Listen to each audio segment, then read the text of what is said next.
ভাই আল্লাহ তাআলার শুকরিয়া বান্দা আদায় করে শেষ করতে পারবে না কেন, এই প্রশ্নের জবাব কি? শুকরিয়া আদায়ের মাঝে রব্বুল আলামিনের বড় পছন্দ লাগে, সুবহানাল্লাহ বলি। শুকরিয়া আদায় করিয়ে শেষ করা যাবে না কেন, এই প্রশ্নের জবাবে আপনি কি বলবেন? যা কিছু দেখি, যা কিছু দেখি না, যা আমার সাথে আছে, যা আমার অনুভব হইতেছে না, সব কিছুই তো আমার মালিকের দেওয়া। ভাই জুড়ে বলি, মালিকের নাম আল্লাহ। আল্লাহ আল্লাহ আল্লাহ আল্লাহ। শুকরিয়া আদায় করবেন আপনি কি দিয়া? যে জিনিস দিয়া আপনি শুকরিয়া আদায় করতে যাইবেন সেটাও তো আমার মালিকের দেওয়া।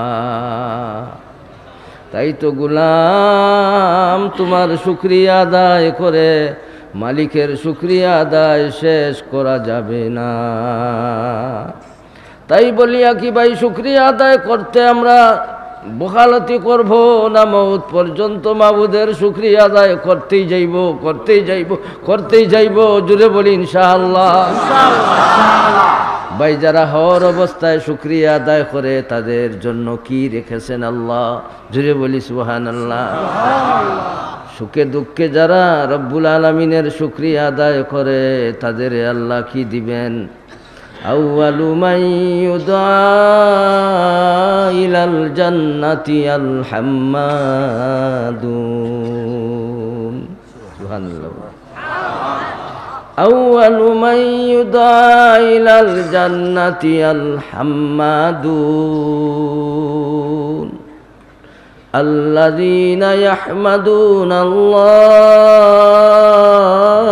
আলাস সাররাই ওয়াদ-দাররা।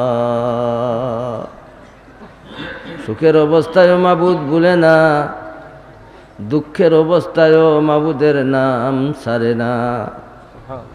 সুখে দুঃখে হর অবস্থায় যে গোলাম, যে বান্দি তার মুনিবরে ভুলে না, সর্বপ্রথম তো এই মানুষটার জন্য ডাক পড়ে যাবে, দরওয়াজা খোলা, জান্নাতে প্রবেশ করো। সুবহানাল্লাহ। উদখুলুহা বিসালামিন আমিনিন।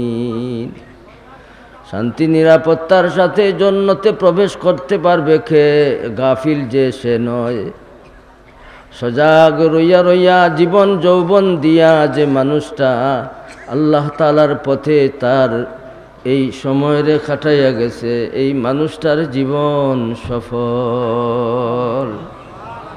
ভাই সফলকামী মানুষ হইতে গেলে কি লাগে? কোরআন সুন্নাহর উপরে আমল করলেই সফলকামী মানুষ বনা যায়। সুবহানাল্লাহ বলে।